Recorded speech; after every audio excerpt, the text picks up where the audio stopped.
Болжау арнасына қош келдіңіздер. Бүгін сіздерге осы жаңа аптаға әр жұлдыз белгісіне арнайы болжау түсіремін. Болжауды бастамас бұрын сіздерден 1-2 минут уақыттарыңызды алайын. Айтарым, осы жол енді мен сенбі, жексенбі күндері үлгеріп түсіріп шығарып жүремін деп өзіме сондай тырысамын деген ой болған. Өмір болған соң кейін осы жол осылай понедельник, дүйсенбі күні шығатын болып тұр болжау. Жаңа аптаға бір жағынан күннің ысығанымен байланысты денсаулыққа әсер, енді басқа себептермен айтарым. Қазір мына апталық болжауды ары қарай жалғастыруға қаншалықты енді бұл маған да пайдасы болмаса, просто так мына жерде болжау түсірген деген өзі қандай да бір тылсым күштермен байланысы бар істі атқарған деген ол өте енді шынайы айналысатын адамдарға түсінер мені не айтып отырғанымды. Бойдан күшті тартып алатын іс, бұл көп күшіңізді тартатын қартамен жұмыс деген. Сондықтан маған да егер ешқандай қайтарым болмаса, менде просто так уақытымды, күшімді жұмсап отырған маған да уже андай невыгодно болып бара жатыр. Сондықтан алдыңғы жылдарда да айналысып жүргенде солай болатын. Енді қазір көрем, ары қарай егер адам көрермен саны көбеймесе, ешқандай ары қарай маған да қайтарым болмаса, 1-2 жеті, мүмкін 3 жеті бақылап, одан кейін мүмкін айлық болжау түсіретін болармын. 1 айға деп шығаратын, апта сайынғы емес, ай сайынғы, жылға деп прогноз жасайтын. Соны сіздерге алдын ала ескертейін деген ойым. Егер осы арнаға, менің осы ісіме ары қарай жалғастыруыма қолдау көрсетуді қалаған көрермендерім болса, осы видеоның астында тақырып тұрған жерде, болжау деп тақырып жазылып тұрған жерде бассаңыздар, описание толық тақырыбы шығады. Сол жерде голд номері, көмекшімнің атында голд номері көрсетіледі. Енді өздеріңіз мүмкіндіктеріңізге, шамаларыңызға қарай, егер өздеріңіз қолдау көрсетуді қаласаңыздар, соған аударуларыңызға болады. Қанша сумма өздеріңізге мүмкіндіктеріңіз жол беретін болса, соны айтайын дегенім. Барлығын уақыт көрсетер. Алдын ала қазір ешқандай менде асықпай бақылаймын. Ай сайынғы прогнозға көшетін болсам, жылға, айға деп, апталықты біраз уақыт аралығына мүмкін шегере тұратын болсам, білесіздер, мен инстаграм арнамда жеке тапсырыс беруді қалайтын көрермендерім болса, инстаграм арнама хабарласуларыңызға болады. Ол да тақырыптың астында көрсетілген инстаграм арнама қалай көшудің сілтемесі, ссылка. Апталарыңызға сәттілік, барлықтарыңызға. Болжауымызды бастайық. Тоқты жұлдызындағы көрермендеріме шілде айының 20-сы мен 26-сы аралығына арнайы болжау.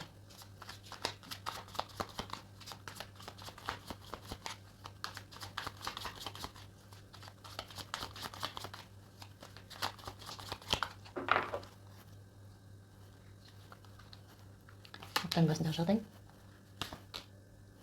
аптаның ортасы, аптаның соңы.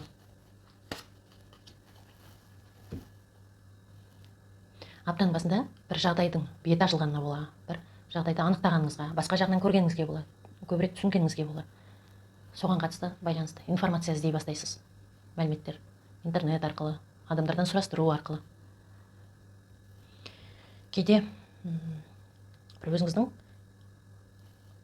пайдаңызды қорғап қалу үшін, өзіңіздің қызығушылығыңызды, сол қызығушылықтарыңыздың пайдасы үшін, бір барыңызға ие болу үшін, сақтап қалу үшін барыңызды, қолыңыз жеткен бір беделіңізді, орныңызды,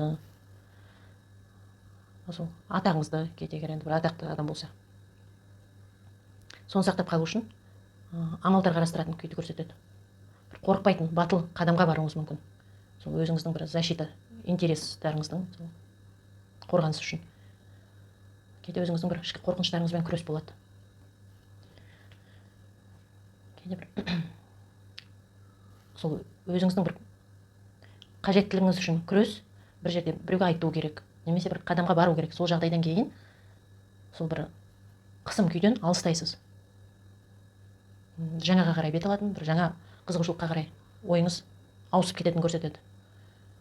Кейде бір жолға шығатын, өзіңізді бір мазалаған шаруаны шешу үшін жолға шығатын, алыс жолға шығуыңыз мүмкін. Көшумен байланысты жаңа орын қарастыратын.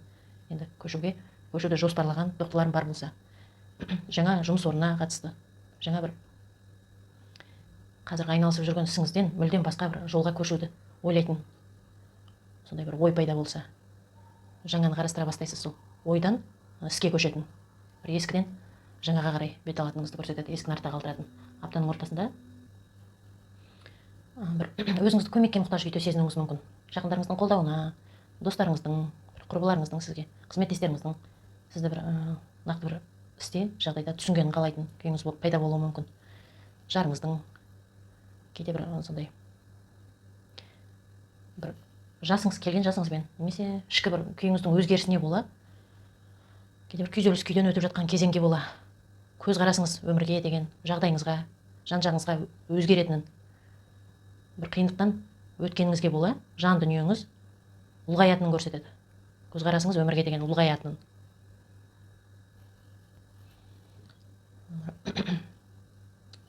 Сол бір өзіңізді мазалаған жағдайға бола, өзіңіз іштей бір жолын іздейтін күйді көрсетеді. Өзіңізді тануға тырысатын, өзіңіз нені шынымен қалайтыныңызды ойлайтын, өзіңізді естуге тырысатын, жаныңыз нені қалайтынын, не керек, не қажет дегеннен басқа, жаныңыз нені қалайтынына мән беретін күй. Бір өз жолыңызды, өмір жолыңызды іздейтін кезең болады кейде. Осыған дейін жинаған, өмірден жиналған опыт, тәжірибеңізді пайдаланып, барлығын сондай сын көзқарастан өткізетін, өміріңізге қайтадан сол баға беретін, осы уақытқа дейін жеткен, сүрген, өткен кезеңге кіммен араласу керек, қандай мақсаттарға талпыну керек. Бір қазіргі бір мазалаған күйзеліс кезеңнен сол оңай өту үшін, кейде сол келген жасыңызбен байланысты бір кезеңнен, күйден оңай өту үшін сол жан жағыңызға, өзіңіздің жағдайыңызға, алдыдағы өміріңізге баға беретін күйді көрсетеді. Артта қалған өміріңізге барлығын ақылға салып, кейде сол жалғыздықта біраз уақыт, 5 минут, 1 сағат, 1 күн ойлануды қалайтын, сондай қалау. Кейде бір қарт адамның көмегіне жүгінесіз, қолдауына. Кейбіреулеріңіз ұстаздарыңыздың көмегіне жүгінетін. Кейде сол білім деңгейіңізді арттыруға тырысатын күйді көрсетеді. Кітап оқу арқылы, курсқа бару, оқу орнымен байланысты бір ізденістер, мамандық жаңа іздейтін. Кейде бір қарт адамға көмек керек болғанына бола, сол күш салу керек, көңіл бөлу керек болады сол қарт адаммен байланысты жағдайға. Туыстарыңыздың, таныстарыңыздың, кейде көршілеріңіз болуы мүмкін. Сол адамның жағдайына бір 5 минут, жарты сағат көңіл бөлетін жағдайды да көрсетеді кейде. Аптан соңында бір жаңа таныстық орын алуы мүмкін. Бір адаммен енді басы бос тоқтыларында бас қосуды, араларыңызды жақындатуға қадам жасауларыңыз мүмкін. Жаңа бір махаббат сезімі пайда болады басы бос тоқтыларында. Әдемілікке, сондай жаныңыз бір жай тапқан күйге мән беретін, сондай кейде бір кездесуге шақыру алатын, свидание дейді ғой, соған баратын жағдайды көрсетеді. Бір елмен араласатын, жаңа бір серіктестік пайда болуы мүмкін. Өзіңізге қандай да бір істе, бірге сол адаммен бір істі атқарған пайдалы, ыңғайлы болғанына бола, сол таныстық сол адаммен араны жақындатуға тырысатын күйді. Кейде таңдау жасау керек болады. Екі варианттың арасынан таңдау жасау керек. Бір қызығушылық пайда болуы мүмкін. Бір адамға деген, бір күйге, сезімге деген, өзіңіздің сол біреуді ұнатқан сезіміңізді ары қарай сол жалғастыруға деген бір қызығушылық шектен тыс. Кейбіреулеріңізде біреумен серіктестік жағдай болған болса, бір адаммен, соған бола сізде бір енді бір келіспеушіліктер болған болса, соны сіз шектен тыс бір жаныңызға жақын алатын, үдетіп, сол әсірелеп алатын, барлық ойды ойыңызға келген күйді әсірелеп, сол өзіңізге бір күнделікті бармайтын қадамдарға баруға жол беруіңіз мүмкін. Соны ескертеді аптан соңында. Кейде сол бір таныстық, бір адам сізге ұнағанына бола, шектен тыс сол жағдайға өзіңізге бір жол беретініңізді көрсетеді. Кейін өкінетін. Ол кейін дегенде сол жағдай өте сала, сол күні өкініп қалуыңыз мүмкін. 1 сағаттан кейін, 1 күннен кейін. Кейде бір сондай біреулердің қарым-қатынасына бір тұрақтанып қалған. Сіз үшінші адам болып кірісетін өзіңізге жол беруіңіз мүмкін. Бір зиян қылықтарға, екі адамның арасына, ортасына түсетін қылыққа жол беруіңіз мүмкін. Кейде сіздің сол сізбен енді сіз қарым-қатынас, ара-қатынасыңыз бар адам болсаңыз, басыңыз бос емес адам болсаңыз, немесе досыңызбен арадағы жағдайға, серіктесіңізбен арадағы жағдайға үшінші жақтан бір адам кірісуі мүмкін, түсуі ортаға. Соны да көрсетеді кейде. Көбінесе бір қызығушылыққа бола шектен тыс. Соны өзіңізді уақытылы тоқтатып, осознанность деп айтады ғой, жан-жақты жағдайға баға беретін күй.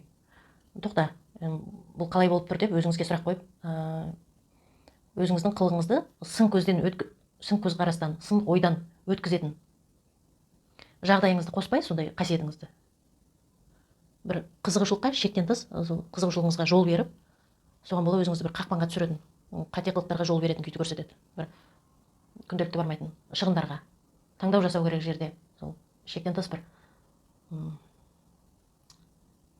қобалжу, шектен тыс өзіңізге деген бір сенімге бола, біреуге деген сеніміңізге бола артқан. Сол жағдайға дұрыс баға бере алмайтын күй пайда болуы мүмкін. 5 минут, жарты сағат. Кейде өзіңіз сондай бір таза емес жолдарға, қылықтарға жол беруіңіз мүмкін. Сондай зиян әдеттерге, ішімдік, басқа сондайға жол беретін қасиетіңіз бар болған болса. Бұл ескерту, қорқыту емес, ескерту. Аптан соңда сондай күй пайда болып жатса, сол күй бойыңызды тастап кеткенге дейін 1 сағат, жарты сағат, 1 сағат, 1 күн өзіңізге маза бере тұруға шақырады. Содан кейін, сол күй өтіп кеткеннен кейін шешім қабылдауға, қадамдар жасауға, таңдау жасауға. Аптан соңда бір өзіңізді қобалжытатын хабар естісеңіз де, жаңалық. Көбінесе сол бір адамдармен арақатынасқа байланысты жаңалық ол. Немесе таңдау жасауға байланысты. Қобалжытатын күй пайда болса, сол сәтте шешім қабылдамаңыз. Біреумен айтысуға да, біреуге айтып тастауға да, басқа да бір ойланбайтын қадамдарға күнделікті бармайтын. Жол бермеуге шақырады, күте тұруға, сол күй бойыңыздан басылғанға дейін, басылған уақытқа дейін. Кейде шектен тыс бір қызғанышқа жол беруіңіз мүмкін. Өзіңіздің жұбыңызға қатысты егер басы бос емес тоқтыларың бар болса, бір қандай да бір әсірелеп өзіңіз ары қарай құрастырып алатын ойларға жол беруіңіз мүмкін. Сол ойыңыздың ар жағында астары сіз ойлағандай емес болса да, сіз басқа жағынан көріп алатын күйге түсуіңіз мүмкін екенін ескертеді аптан соңда. Сондай күй пайда болып жатса, осы болжауды еске алуға шақырады. Кейде өзіңіздің бойыңызда сондай бір елді қызықтыратын, жан-жағыңыздағы жандарды қызықтыратын қасиетіңіз артуы мүмкін. Оңай тіл табысатын, оңай өзіңіздің бір қалауыңызға көндіретін сондай бір қасиет бойыңызда артуы мүмкін. Бірақ енді оны қай жаққа қарай пайдалану өзіңізге байланысты екенін еске салады болжау. Ол барлық тоқтыларыма қаратылып айтылған. Басы бос та, бос емес те тоқтыларыма арнайы болжау. Егер сондай бір елге оңай ұнай алатын, өзіңізге ұнайтын адамдарды оңай, өзіңізге бір баурап алатын қасиет артуы мүмкін екенін көрсетеді аптан соңында. Ондай жағдайда болуы мүмкін. Тоқтыларым, апталарыңыз сәтті өтуіне тілектеспін. Келесі кездескенше аман сау болыңыздар. Торпақ жұлдызындағы көрермендеріме шілде айының 20-сы мен 26-сы аралығында арнайы болжау.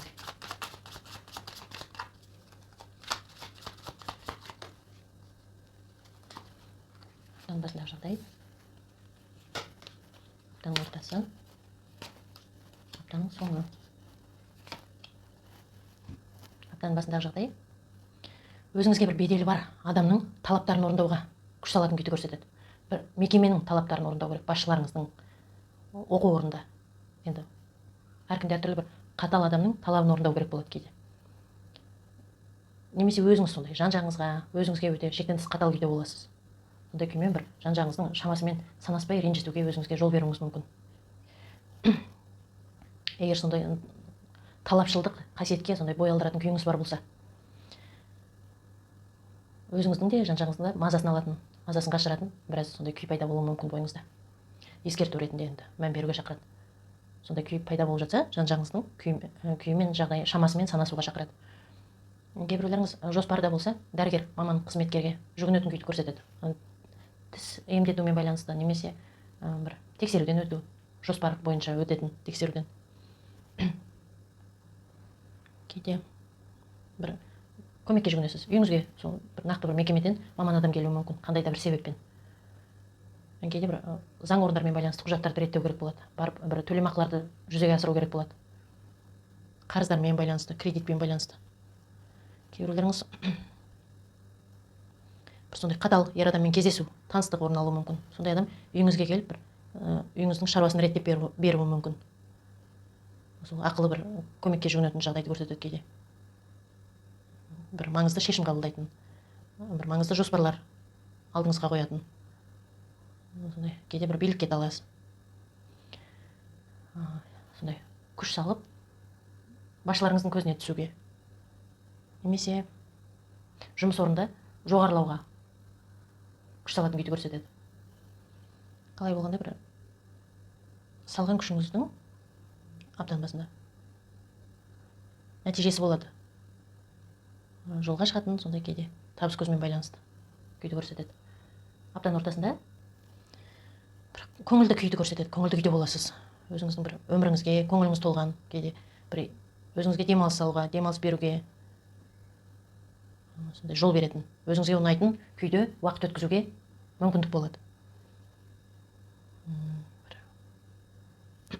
Кейбіреулеріңізде сондай бір өзіңізді қамқор күйде сезінетін, қатты қуанатын күй болуы мүмкін, бір арманыңыз орындалуы мүмкін.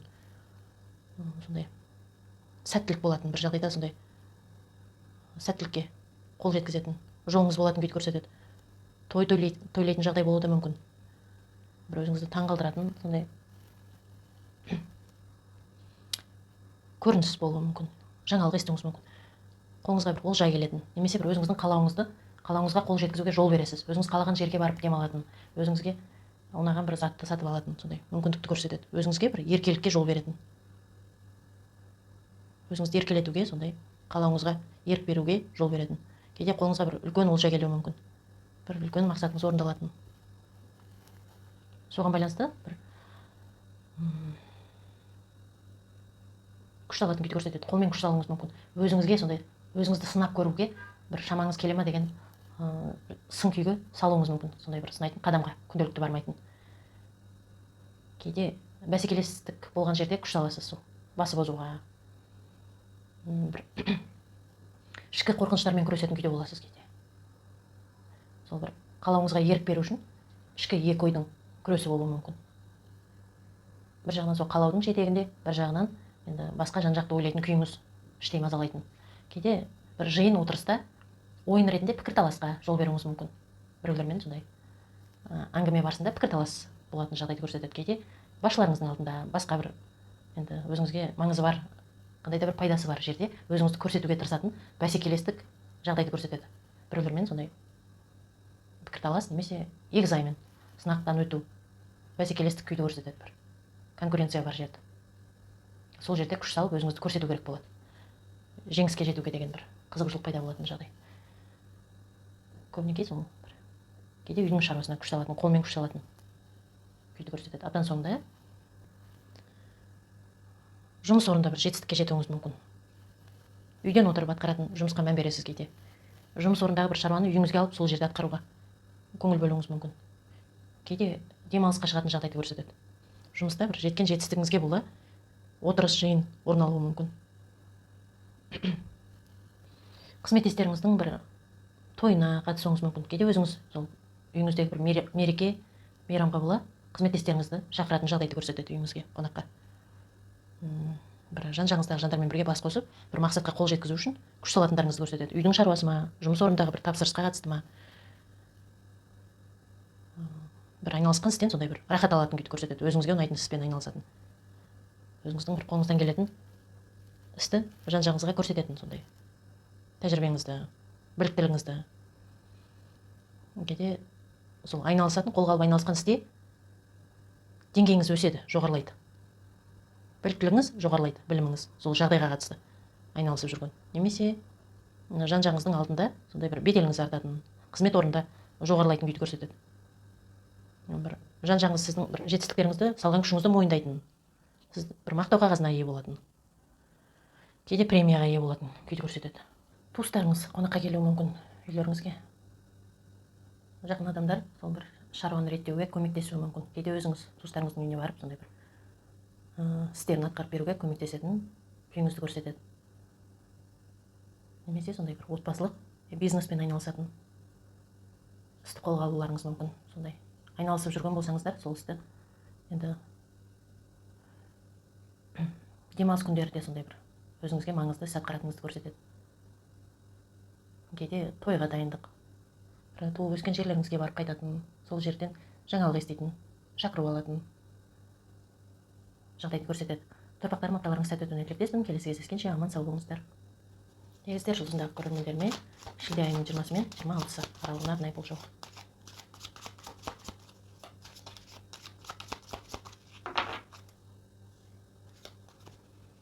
Аптаның басындағы жағдай, аптаның ортасы, аптаның соңы.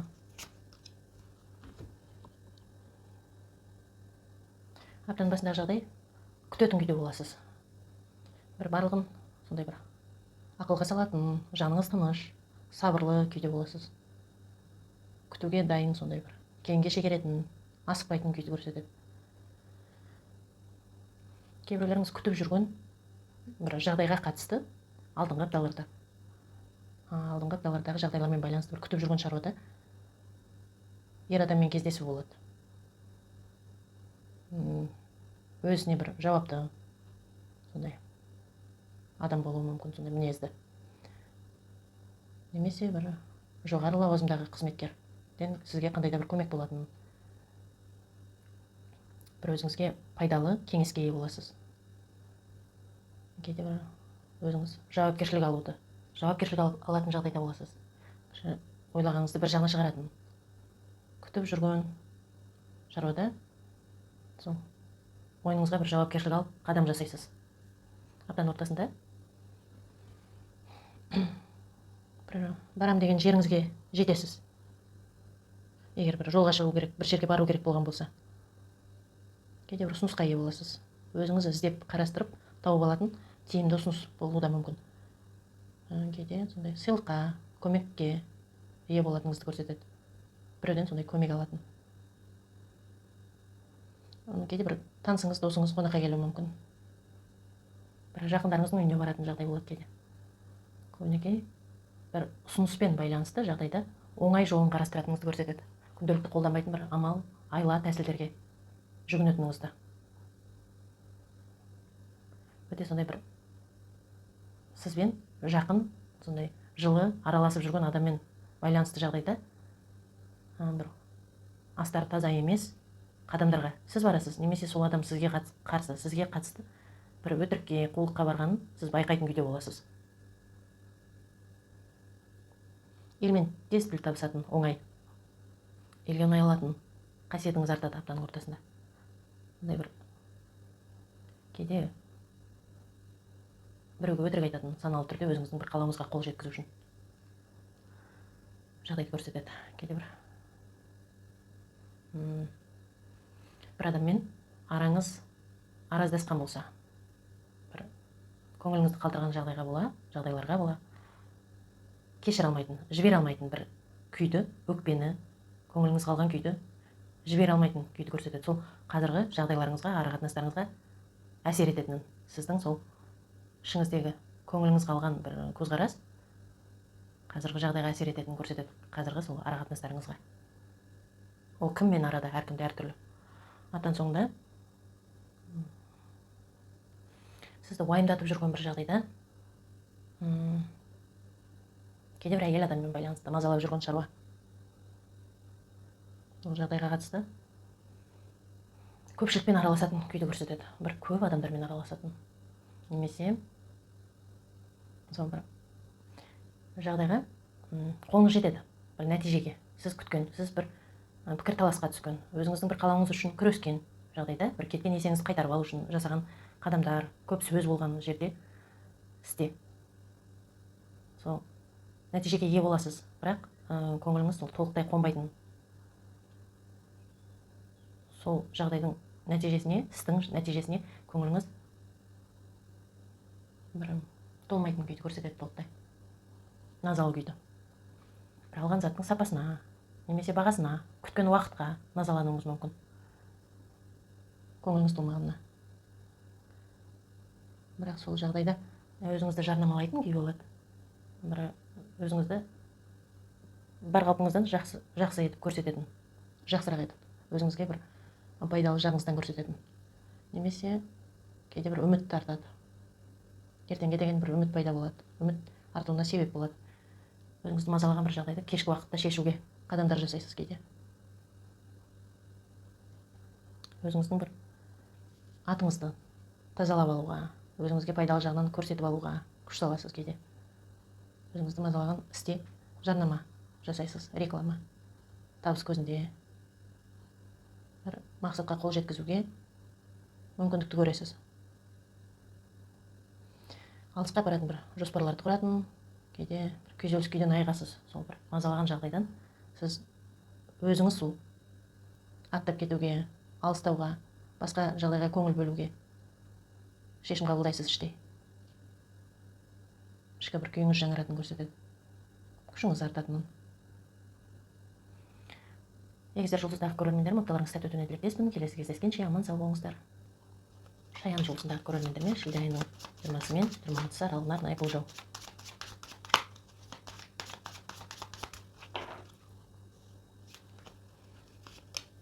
Аптаның басындағы жағдай, аптаның ортасы, аптаның соңы. Аптаның басында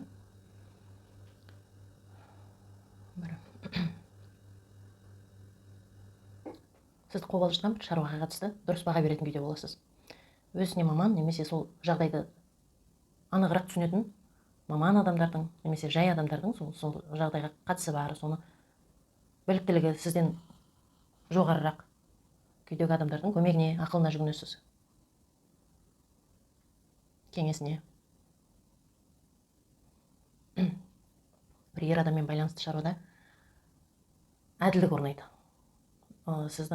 Егер сіздің сол қалауыңыз әділетті болса, сіздің пайдаңызға қарай орнайтынын көрсетеді. Немесе сіз бір өзіңізді қобалжытқан жағдайға қатысты әділдік орнатасыз. Өзіңіз бір сол әділдік орнатуға мүмкіндік келеді сізге. Сізді бір мазалаған шаруаны сіздің көзқарасыңыздан әділ деп санаған жағынан шешуге мүмкіндік келеді. Бір жағдайды анығынан түсінесіз, бұрын көрмеген жағынан. Бір ер адамның арқасында, сол көмегінің, түсіндіргенінің арқасында кейде сіз бір түсінбей жүрген жағдайды нақтырақ, анық түсінуге мүмкіндік келеді.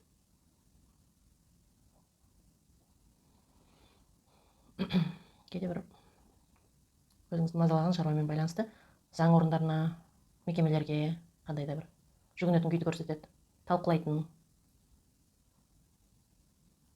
Сізге бір тікелей емес, басқа адам арқылы бір адамнан қолдау, көмекке ие болуыңыз мүмкін. Көбінесе ер адамнан, кейде танымайтын адамнан. Біреуге өзіңіз кеңес беруге тура келетін жағдай болады кейде.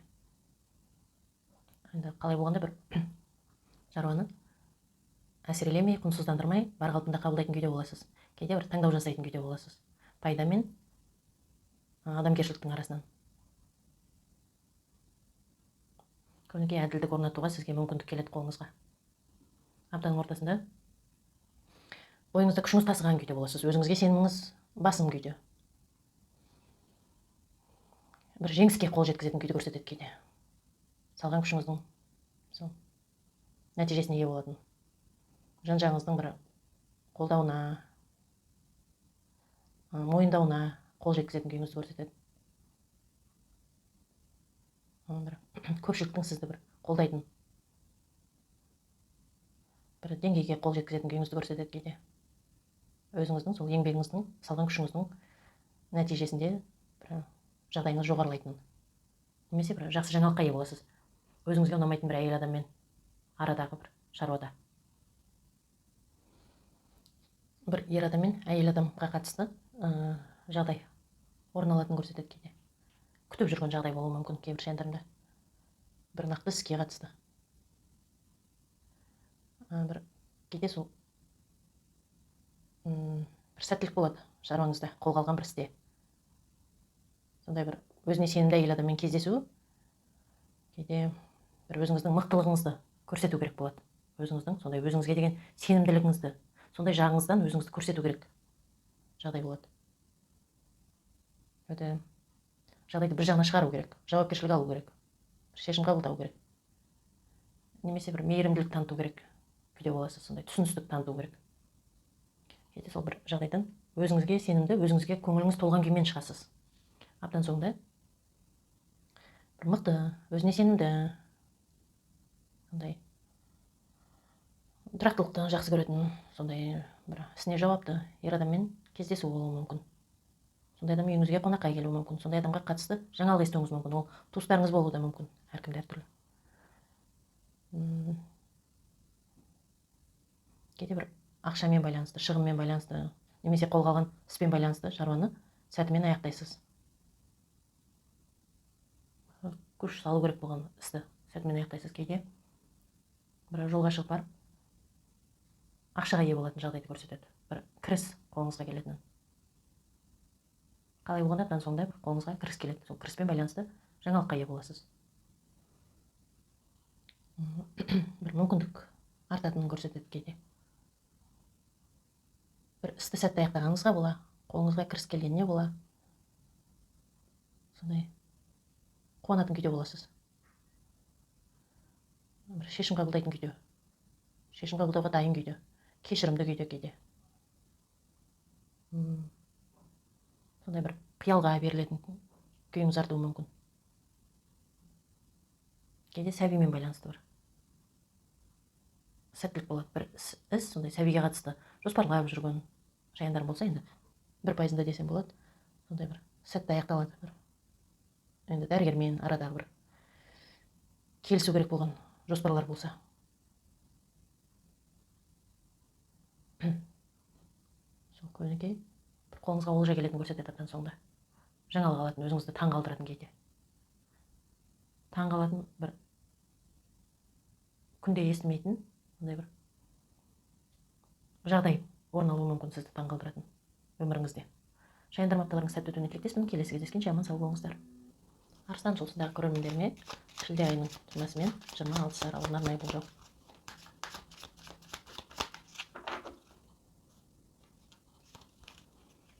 Аптаның басы, аптаның ортасы, аптаның соңы.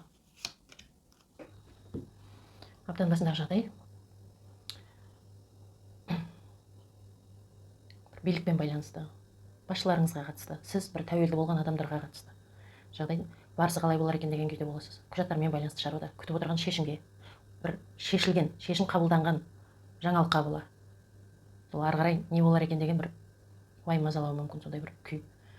Кейде бір адаммен араны ашып алуға, түсініп алуға көңіл бөлесіз.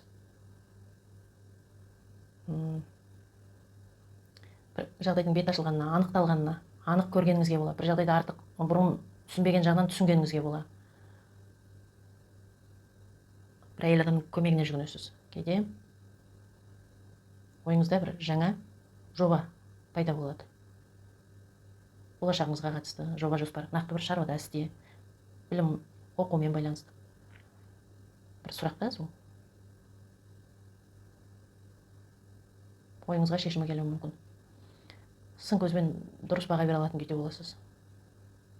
Бір бұрын бармаған қадамдарға баратын, сондай бір бұрын бармаған қадамдар арқылы шешесіз бір мазалаған шаруаны. Кейде бір анықталған шаруаны, анықталған жағдайды сіз жасыратын күйде боласыз. Кімнен жасырады ол? Әркім әртүрлі. Әрқалай, әртүрлі адамнан. Туыстарыңыздан, достарыңыздан, балаларыңыздан. Кейде бір ақылды әйел адаммен кездесу болады.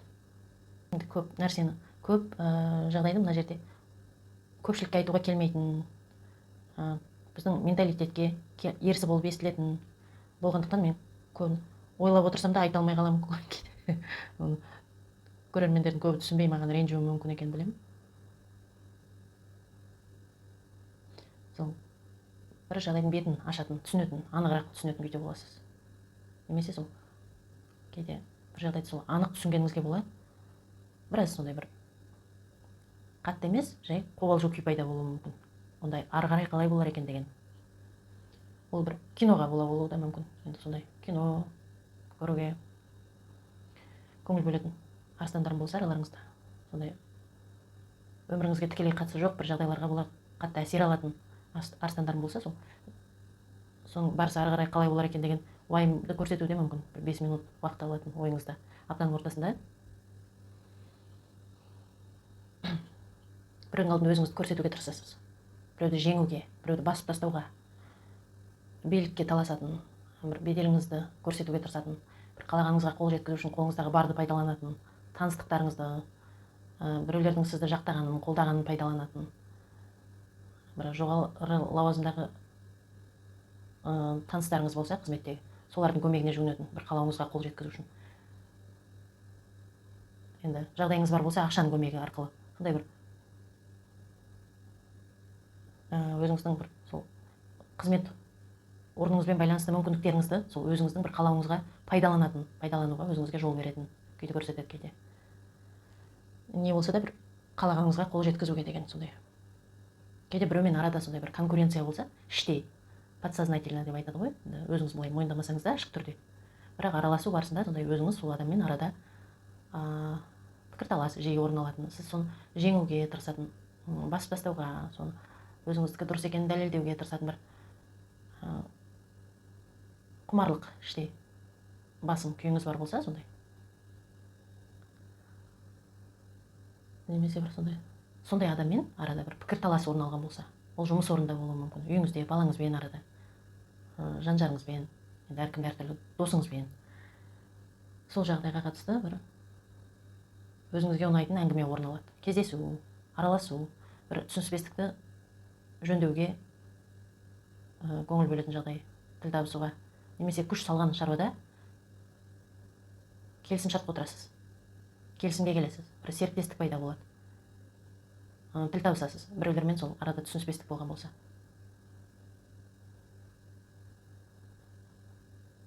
Кейде бір зиян әдеттен арылуға күш салатыныңызды көрсетеді, сондай бір мақсат бар болса. Кейбір арыстандарымда бұның ортасында бір ғашықтық сезімі пайда болады бір адамға. Кейде бір атақты адам болуы мүмкін, телевизордан көрсететін сондай сырттай ғашықтық сезімі пайда болуы мүмкін. Немесе бір адамның сізге деген ғашықтық сезіміне куә боласыз. Ол сіз бір мән бермейтін адам болуы мүмкін. Кездесу орын алады, таныстық жаңа бір араны алысқа апаратын бір арақатынасқа жол салатын мүмкіндік келеді кейде. Жаңа дос пайда болуы мүмкін. Көптен көрмеген өзіңізге ұнайтын бір адаммен сөйлесуге, араны жақсартуға, бір өзіңізге ұнайтын жолда бір арақатынасты ары қарай жалғастыруға мүмкіндік болады кейде. Сондай бір адаммен араласқаннан жақсы әсерде қаласыз. Жұмыс орнында сондай өзіңізге ұнайтын бір қызметтес адам пайда болуы мүмкін. Бір адаммен жаныңыз жақын екенін сезінетін күйде боласыз. Немесе бір өзіңізге өте маңызды әңгіме орын алады. Сондай сыйлық ұсынатын, сыйлыққа ие болатын күйді көрсетеді кейде. Сондай свиданиеға шақырып алатын, кездесуге. Аптаның соңында бір қатты қуанатын күйде боласыз. Естіген бір жаңалыққа бола қуанышты күйде боласыз кейде. Бір қиындықтан оңай құтылғаныңызға, оңай шешіліп кеткеніне, бір өзіңізді мазалаған шаруа оңай шешімі табылып, сіздің сондай бір аса күш салуыңызды талап етпей-ақ өзі шешіліп кеткеніне қуанатын күйде боласыз. Бір қиындықтан құтылғаныңызға уф дейтін бір күй. Бір қуанышты күй, сондай туыстарыңызбен арада, жақын адаммен арада бір дастархан басында отыратын, немесе сол құрбы құрдастарыңызбен, қызметтестеріңізбен корпоративный қыдыратын, демалыс орындарына баратын күйді көрсетеді кейде.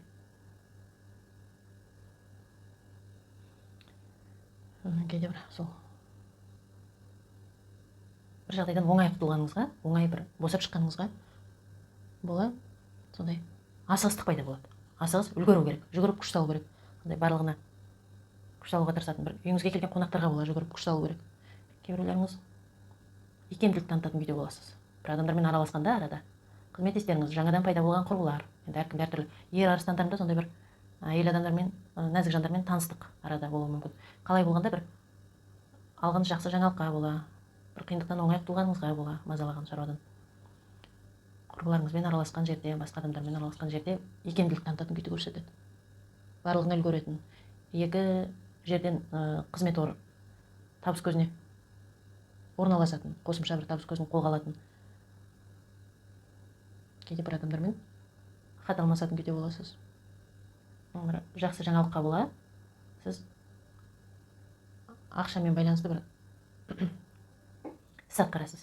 Ақша аудару немесе биржада ойнауға сондай бір жол беретін күйді көрсетеді, егер енді сондайға жақын адам болсаңыз. Сондайға бір қатысыңыз бар болса. Көбінесе сол бір өзіңізге ұнайтын адамдармен кездесетін, араласатын жағдайға бола, барлығына үлгеруге күш салатын күйде боласыз. Арыстандар, мақтауларыңыз сәтті өтуіне тілектеспін. Келесі кездескенше аман сау болыңыздар.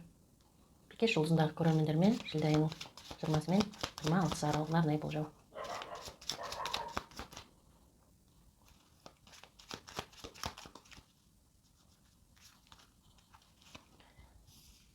Аптаның басындағы жағдай,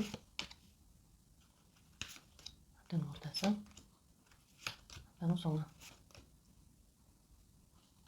Аптаның басындағы жағдай. Бір қалау мен қажеттің арасынан таңдау жасайтын күйде боласыз. Ары қарай бір істі алып жүру үшін, бір жағдайда орнынан қозғау үшін, сондай басқа жағынан, бұрын көрмеген жағынан қарап баға беретін. Басқа жағынан қарап, сол жағдайды жөндеуге, шығар жол табуға амалдар іздестіретін, жаңа жолдар қарастыратын күйде боласыз. Бір жағдайды жақсарту үшін ескі көзқарастан, ескі құндылықтардан бас тартатын күйді көрсетеді. Кейде бір жабық орында отырған адамдармен байланысты жағдайға қатысты мәліметтер, информация жинайтын күйде боласыз. Жағдай орында жылжымай тоқтап тұрғанына бола, сондай шарасыз күй, күту керек, күтуден басқа амал жоқ.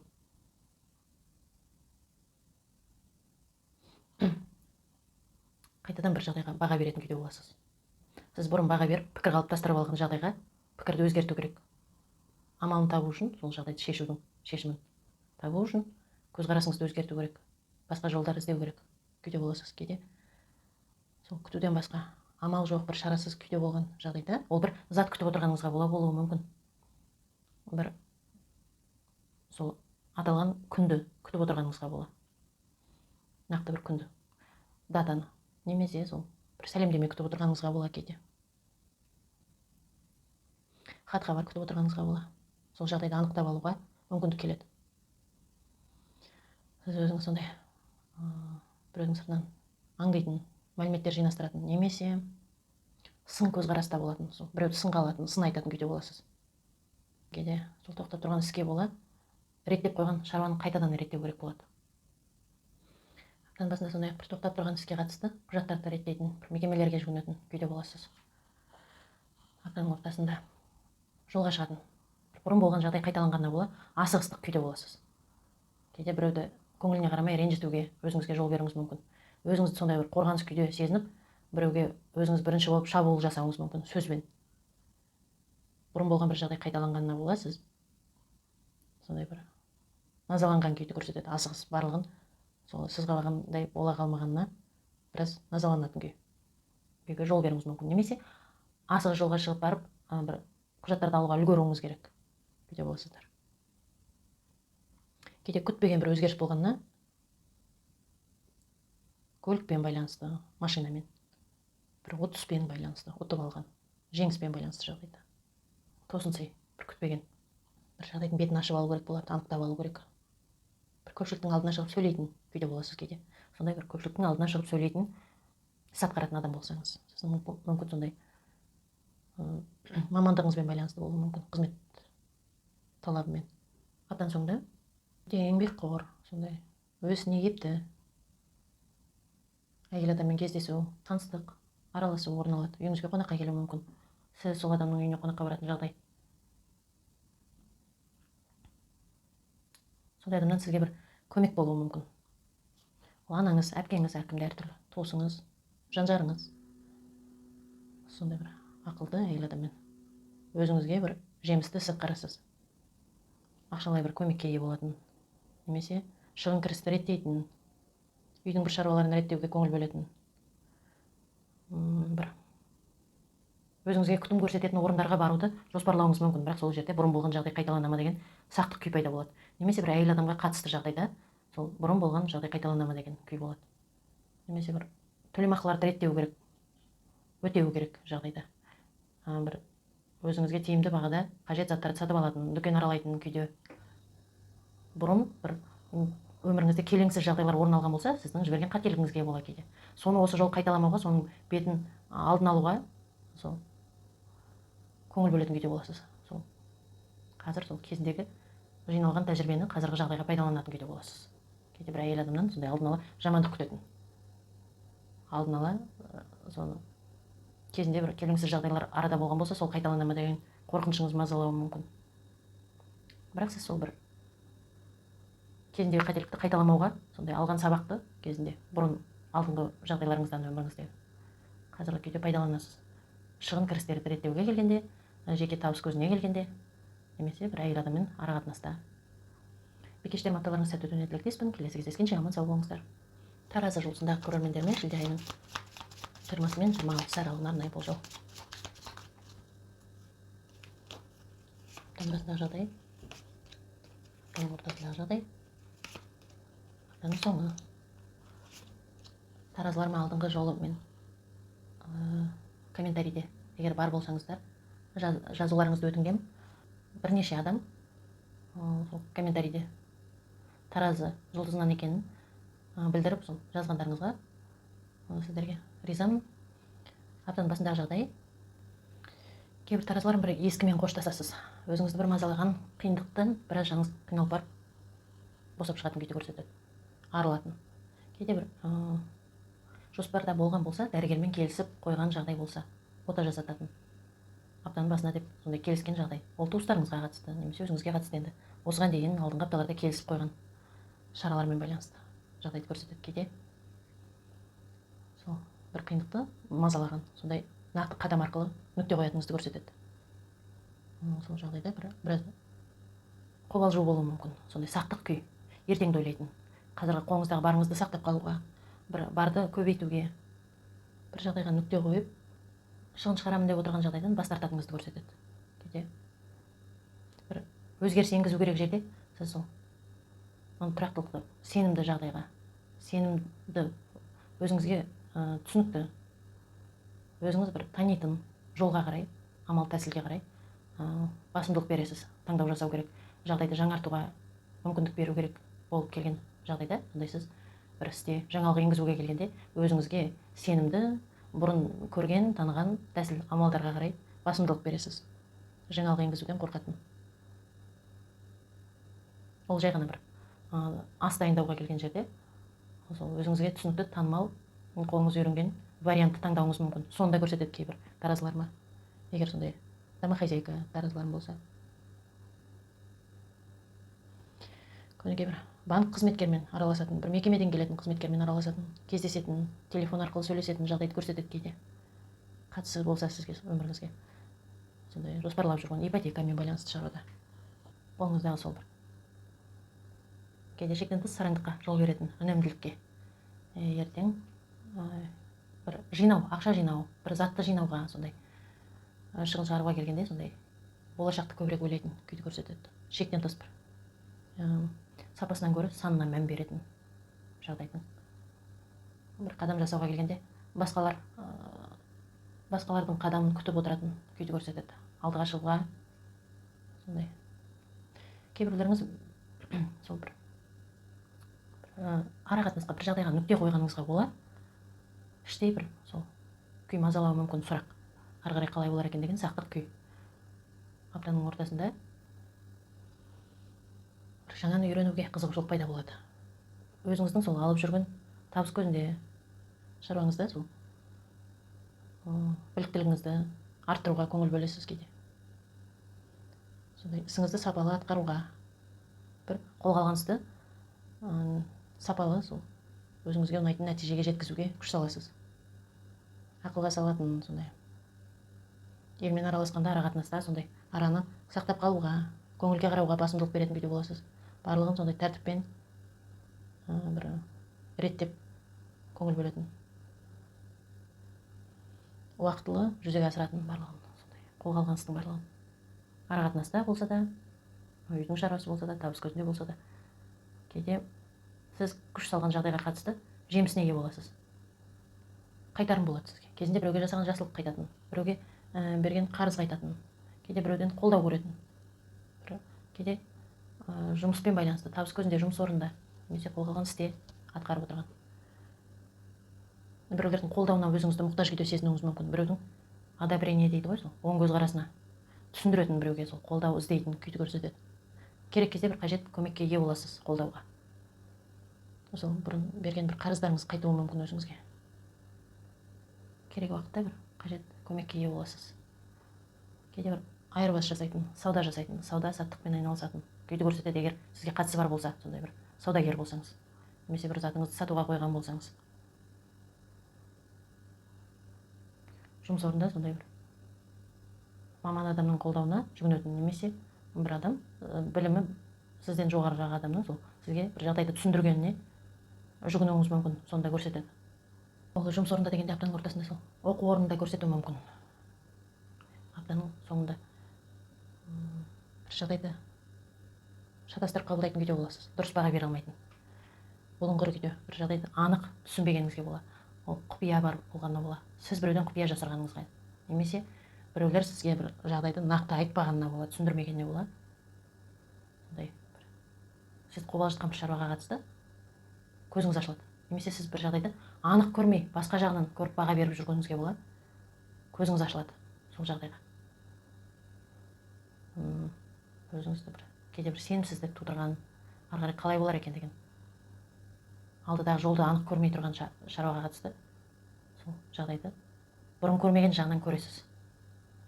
Кейде бір кешкі уақытта 3 істі қолға алып шешуге күш салу керек болады. Өзіңізге жұмбақ болған жағдайдың анықтап алуға соны күш салатыныңызды көрсетеді кейде.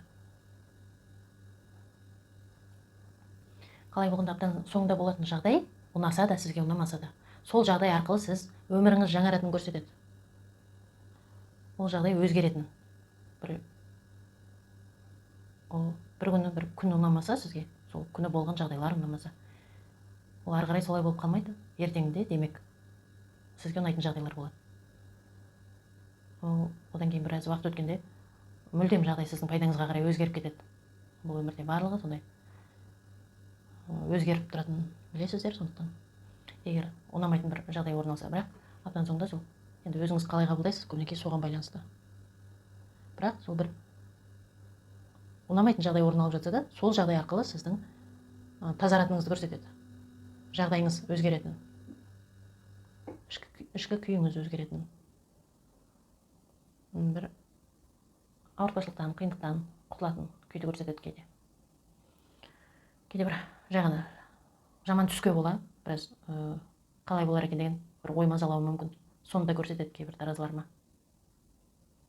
Көбінесе сол бір жағдайда анық түсінбегеніңізге бола, соған бола бір ой елегінен өткізетін шешімдерді ойша қарастыратын күйде боласыз. Соны көрсетеді.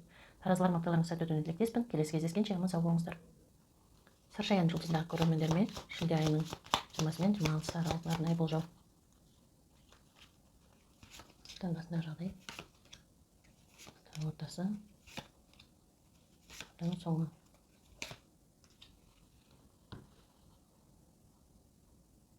Аптаның басында тұрақтылық күйде боласыз. Біреуді күтумен болатын жағдай, хатқа бар, сәлемдеме, зат күтетін, нақты бір адамды күтетін, алыстан күтуіңіз мүмкін, жаңалық күтетін күйді көрсетеді. Кейде саудамен байланысты, бір бизнеспен байланысты жолға шығатын, алыс жолға шығатын жағдайды көрсетеді кейде. Бір жоспар құратын, біреуге ақыл, кеңес беретін, қолдау, демеу болатын күйді көрсетеді кейде. Өзіңіз сондай біреудің ақылына, көмегіне, демеуіне жүгінетін күйде боласыз. Күтумен болған жағдайда қобалжу болуы мүмкін. Сондай жаныңызға барлығын жақын алатын, шектен тыс сезімтал күйіңіз артуы мүмкін бойыңызда. Кейде бір балаларыңызға, өзіңізден енді кіші адамға мейірімділік танытатын күйді көрсетеді. Сіздің алдыңызда бір қателігін сол мойындап, сізден кешірім сұрайтын күйді көрсетеді. Бір адаммен арада түсініспестік болған болса, сіздің алдыңызда бір қателігін мойындайтын.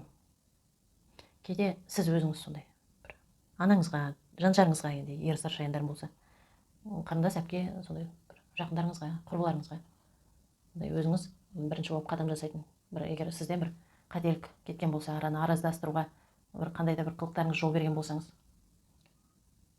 соны түсініп, бірінші болып қадам жасайтын күйіңізді көрсетеді кейде.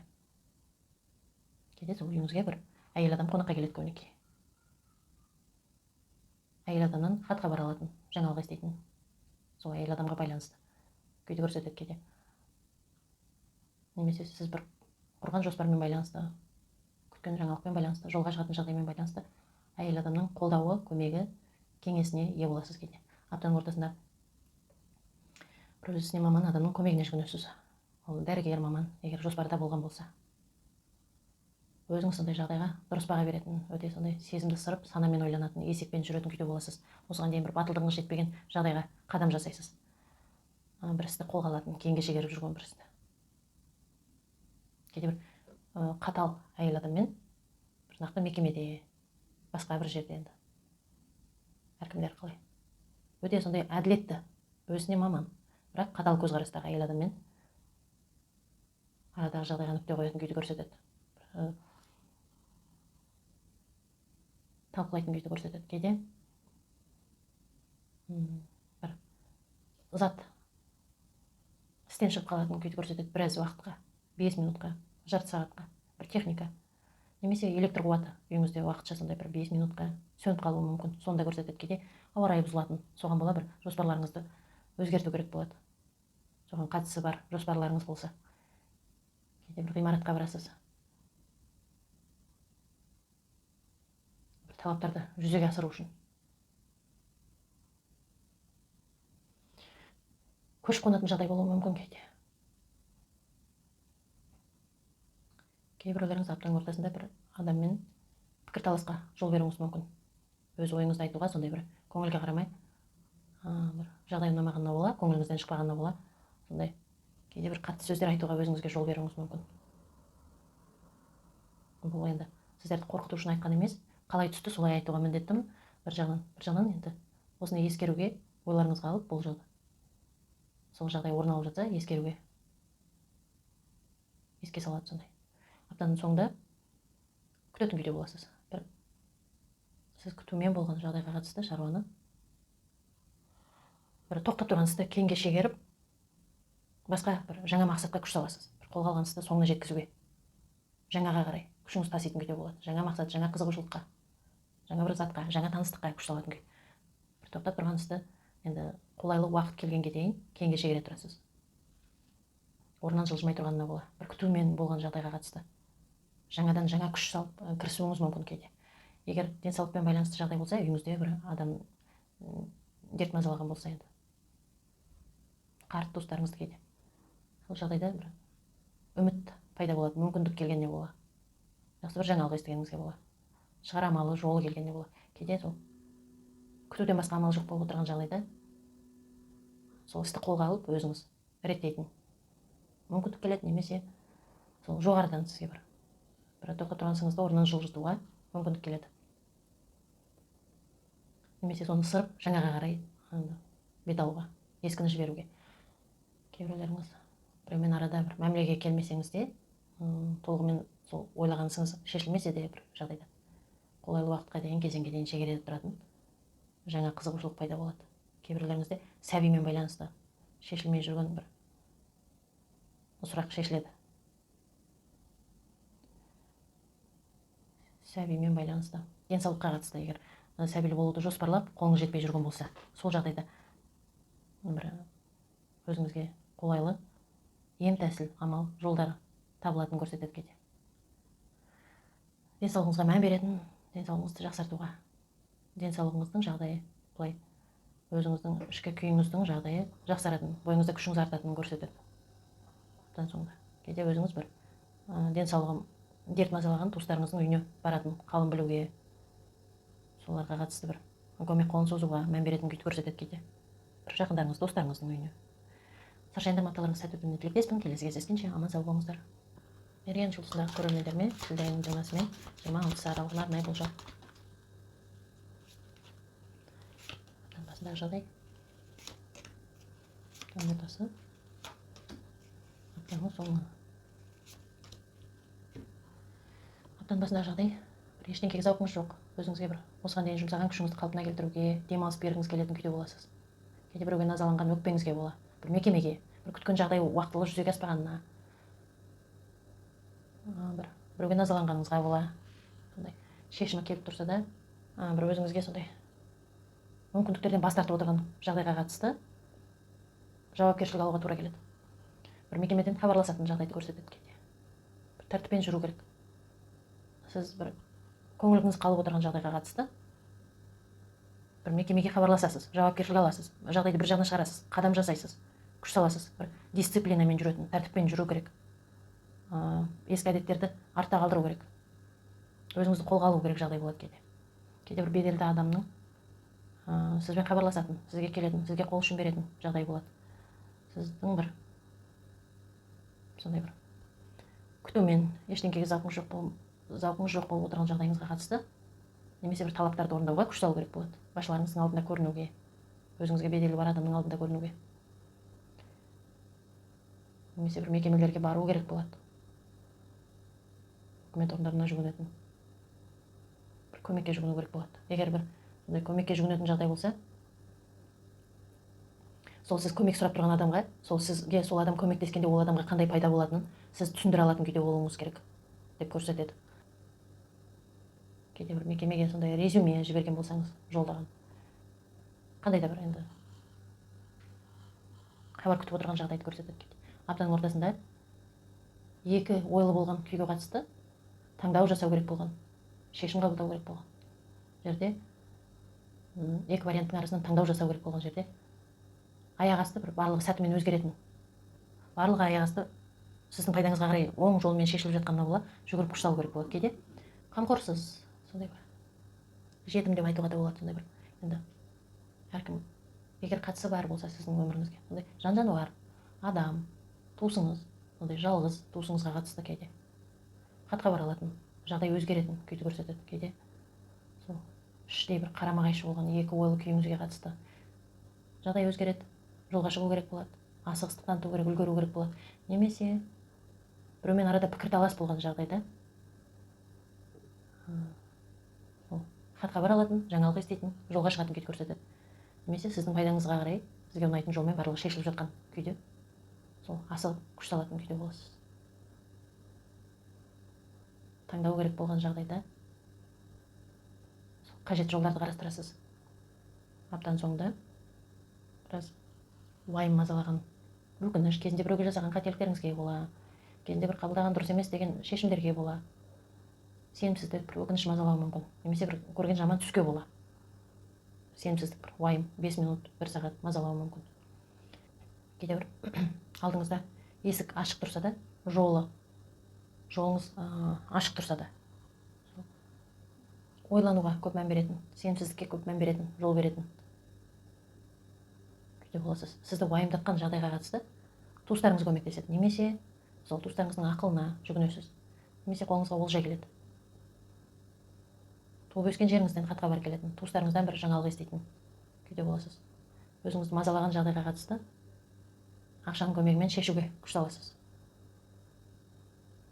Сізді мазалаған жағдайға қатысты бір зат алатын, жиһаз алатын күйде боласыз. Немесе қолыңызға ақша келетін, бір үйде отырып атқаратын іске көңіл бөлетін күйде боласыз. Немесе істі қолға алатын, немесе үйге бір зат алатын жағдайды. Қолыңызға бір сондай олжа кіріс келетін көрсетеді. Сізді уайымдатып отырған шаруада. Мергендерім, апталарыңыз сәтті өтуіне тілектеспін. Келесі кездескенше аман сау болыңыздар. Тау ешкі жұлдызындағы көрермендеріме шілде айының 20-сы мен 26-сы аралығында арнайы болжау. Жағдай. Таң ортасы. Таң соңы. Оптан басында жағдай, сіз күш салған, уақыт жұмсаған, немесе шығын шығарған жағдайға қатысты күтіп отырған істе сізді ешкім естімейтіндей күйде өзіңізді сезінуіңіз мүмкін. Бір 5 минут, жарты сағат, бір мекемеден жауап, хабар күтіп отырған болсаңыз, бір туыстарыңыздан, енді әркім әртүрлі бір адамдардан нәтиже күтіп отырған жерде сіз тоқылдатқан есіктердің ар жағындағы адамдар сізді естімейтіндей күйде сезінесіз. Сіз хабарласқан адамдар сізді елеп ескермейтіндей. Кейде бір шаршаған күйде. Салған күшіңіз, жұмсаған уақытыңыз, шығарған шығыныңыздың нәтижесін күтумен болғаннан шаршаған, бір қолмен күш салатын күйде болатын жағдайды көрсетеді. Бір жауапкершілікті арқалағаныңызға шаршаған, алып жүруге де ары қарай шаршаған, тастап кетуге де қимайтын бір күйді көрсетеді кейде. Барлық жауапкершілікті өзіңіз мойныңызға алып алғаныңызды көрсетеді.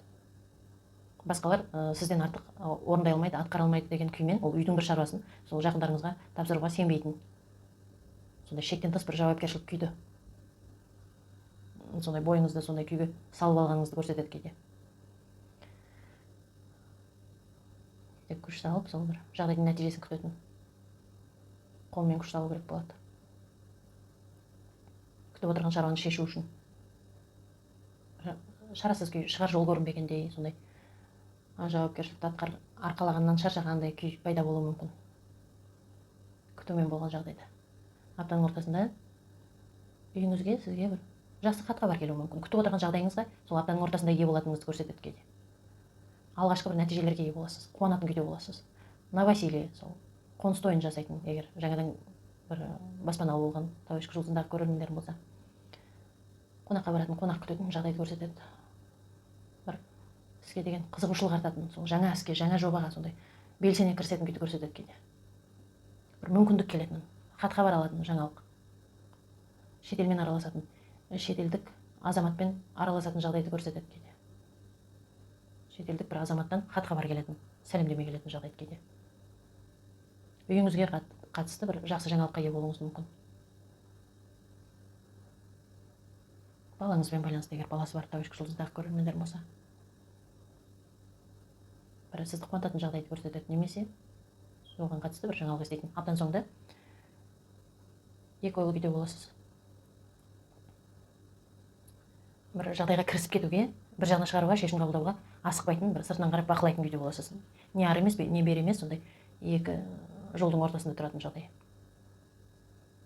Сол бір немесе жоспарлап отырған, жолға шығумен байланысты жоспарлап отырған, немесе болашаққа қатысты жоспарлап, бір жақындарыңызбен талқылап отырған шаруаға қатысты жақсы жаңалық аласыз, жақсы мүмкіндік келеді, хат-хабар келеді, күтіп отырған болсаңыз. Сыйлыққа ие боласыз. Сол сіз кіріспей, бір жағдайдың сыртынан бақылап, кейде бір шарасыз күйде уақыт келгенін күтіп отырған жағдайда сізге бір көмек қолын созады, қол ұшын созады. Сол істі сізге реттеп беруге, шын ниетпен бір қол ұшын созатын жағдай болады. Кейде өзіңіз біреуге қол ұшын созатын күйде боласыз. Бір жағдайды реттеп беруге. Сыйлыққа ие болатын, сондай бір кейде свидание дейді ғой, сондай бір кездесуге, өзіңізге ұнайтын адаммен таныстық болғанда бола, араласқаныңызға бола, көптен бір хабарласпаған адам сізге хабарласқанда бола, сондай кездесуге баратын жағдайды көрсетеді кейде. Кездесуге шақырып алатын. Өзіңізге ұнайтын адамнан бір ұнайтын ұсынысқа ие болуыңыз мүмкін. Тәуешкі жұлдызындағы көрермендерім, апталарыңыз сәтті өтуіне тілектеспін. Келесі кездескенше аман сау болыңыздар. Соқой жұлдызындағы көрермендеріме шілде айының 20-сы мен 26-сы аралығында арнайы жол. Аптаның басындағы жағдай, аптаның ортасындағы жағдай, аптаның соңындағы жағдай.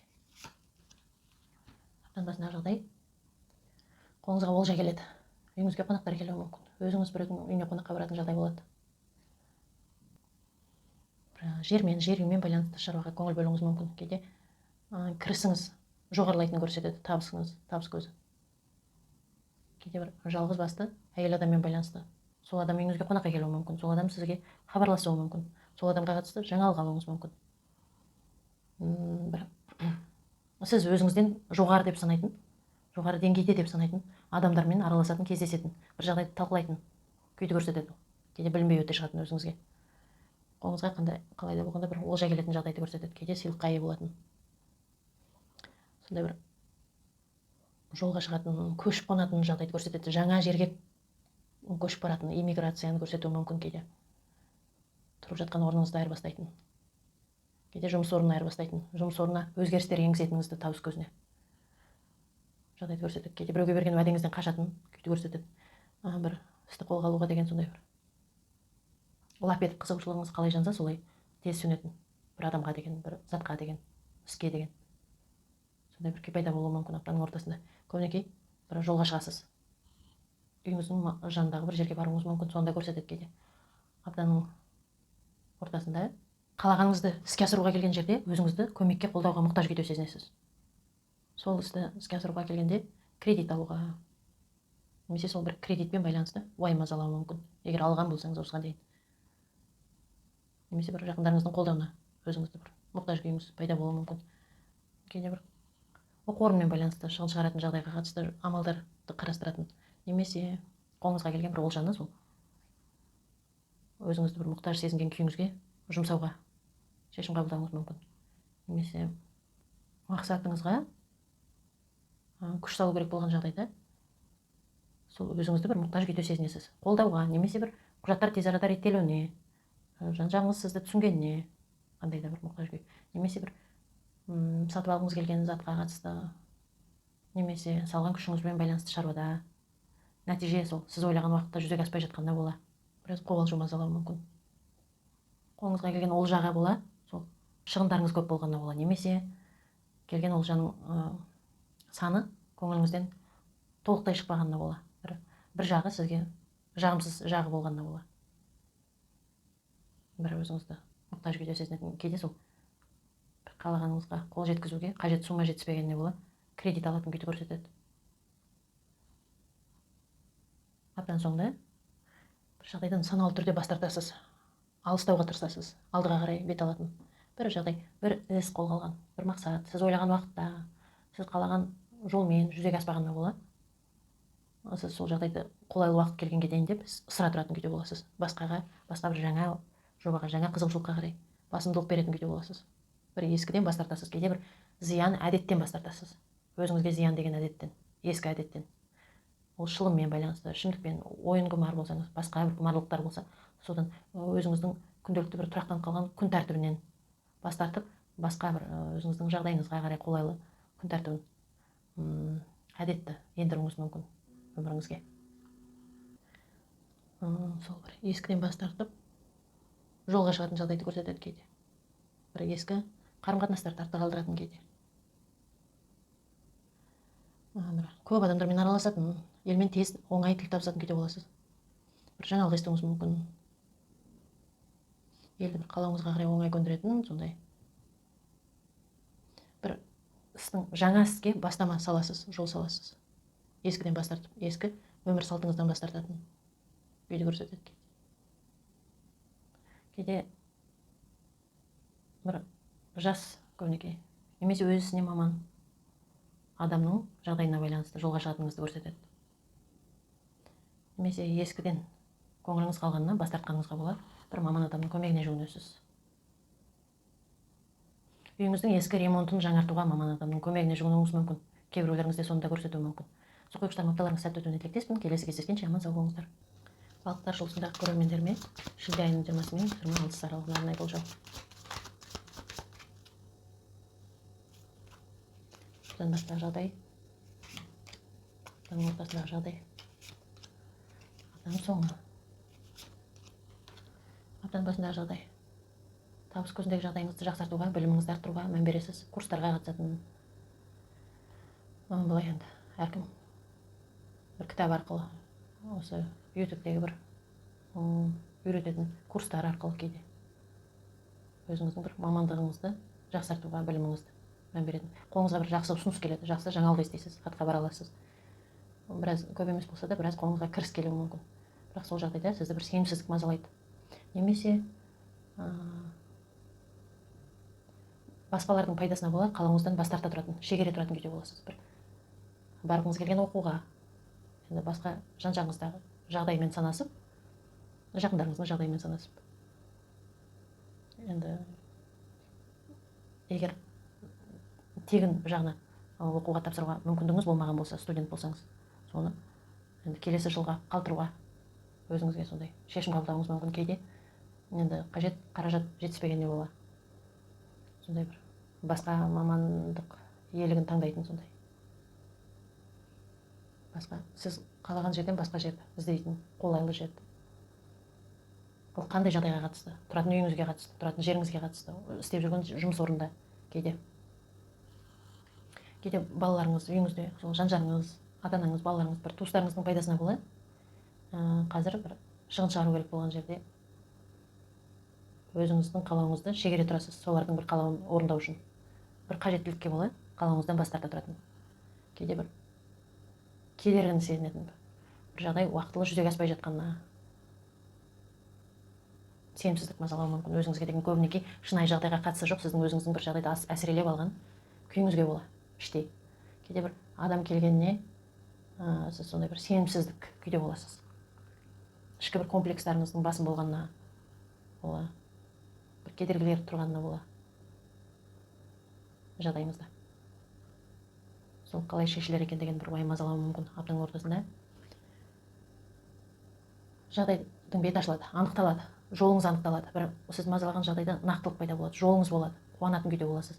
Балаларыңызбен байланысты жаңалық еститін, бір арманыңыз орындалғанына бола қуанатын, бір жағдайдың шешімі ойыңызға келгеніне бола, түсінгеніңізге, толық, айқын көргеніңізге бола қуанатын. Бір хат-хабар күтіп отырған жерден сол өзіңізді қуандыратын хат-хабар келгеніне бола қуанатын. Сонымен байланысты жолға шығып барып, барлығын сәтімен шешіп келетін күйде боласыз. Сәлемдемеге ие болатын, факс арқылы, хат арқылы, интернет арқылы бір хабарламаға ие болатын күйде боласыз. Бір екі жақты татуластыратын күйде боласыз. Өзіңіздің екі ойыңызды бір жолға салатын күйде боласыз. Бір сынақтан жеңіспен өтесіз. Кейде бір жолыңыз болғанда былай үйіңізге бір қызмет орнынан адам келуі мүмкін. Кейде бір курьер сондай болуы да мүмкін. Көлікпен бір адам келеді үйіңізге қонаққа, немесе қандай да бір шаруаға, себеппен байланысты. Аптаның соңында бір ескіні ой елегінен өткізетін күйде боласыз. Артта қалған өмірді бір еске алатын, естеліктерді еске алатын ескі бір жағдайды жүзеге асыруға, қазіргі жағдайыңызда сол бір ескі тәсіл, амал, тәсілдерді пайдаланасыз. Қазіргі бір қиындықтарды, келеңсіз жағдайларды шешуге келгенде шаруаны. Сол қазіргі бір жұмыс орнын, мамандығыңызды өзгертуге келгенде, не істеймін деген бір сұрақ пайда болған жерде, сіз сол бұрын ұмытылып кеткен ойларыңызды, жобаларыңызды, мақсаттарыңызды еске алып, соларды жүзеге асыруға көңіл бөлесіз. Кейде балаларыңыз қонаққа, немерелеріңіз қонаққа келуі мүмкін. Бір нақты бір датаны тойлау үшін туыстарыңызбен бас қосып отыратын жағдайды көрсетеді. Балаларыңыздың бір себебіне бола сондай дастархан басында отыратын жағдайды көрсетеді. Бір ескі затты тауып алуыңыз мүмкін. Ескі бір жағдай өміріңізге қайтадан оралатынын көрсетеді кейде. Бұрын болған бір жағдаймен байланысты шаруаны, естеліктермен байланысты жағдайды, немесе бір жақындарыңызбен арада орын алған жағдайды аяқтайсыз, нүкте қоясыз, соңына жеткізесіз.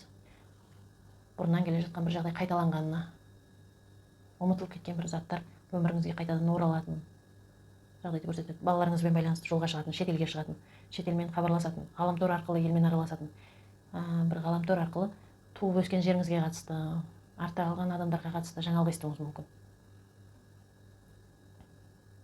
Көптен көрмеген бір адамға қатысты өсек еститініңізді көрсетеді кейде.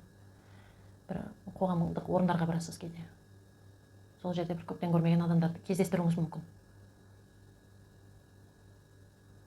Бір ескімен байланысты, естеліктермен байланысты, бұрын араласқан адаммен байланысты жағдайда сол аяғына жеткізесіз, бір шаруаны аяқтайтыныңызды көрсетеді. Соңына сәтімен жеткізетініңізді көрсетеді. Бір арақатынас уақыты келіп ескіргеніне бола аяқтайтын жағдай болуы мүмкін. Бірақ сол жағдайға сіз аяқталғанына, қандай жағдай аяқталса да, соған іштей соның аяқталған дұрыс екенін түсінетін күйде боласыз. Соны көрсетеді. Іштей бір өзіңіздің күйіңізге сол жағдайға риза күйді көрсетеді кейде. Балықтарым, апталарыңыз сәтті өтуіне тілектеспін. Келесі кездескенше аман сау болыңыздар.